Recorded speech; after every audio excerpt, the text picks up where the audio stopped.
জাল দলিল কিভাবে বাতিল করবেন? চিন্তায় পড়ে গেছেন? চিন্তার কোনো কারণ নেই। বরাবরের মতো আমি রয়েছি তৌফিক আপনাদের সাথে।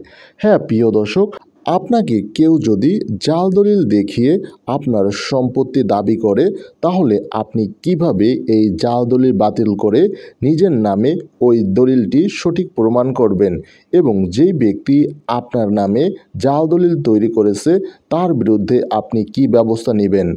প্রথমে আপনাকে এই জাল দলিলের একটি সই-মোহরি নকল তুলতে হবে। তারপর আপনাকে দেওয়ানি আদালতে সুনির্দিষ্ট প্রতিকার আইনের ৩৯ ধারায় দলিল বাতিলের জন্য ব্যবস্থা নিতে হবে। এর ফলে আদালত জাল দলিলটি বাতিল করে আপনার নামের দলিলটি বহাল রাখবে। যে ব্যক্তি জাল দলিলটি তৈরি করেছে তার বিরুদ্ধে সুনির্দিষ্ট প্রতিকার আইনে সর্বোচ্চ ১০ বছর থেকে অর্থদণ্ড হতে পারে। প্রিয় দর্শক, আশা করি ভিডিওটি বুঝতে পারছেন। ভিডিওটি ভালো লাগলে অবশ্যই লাইক, কমেন্ট, শেয়ার করে টাইমলাইনে রেখে দিন। আসসালামু আলাইকুম।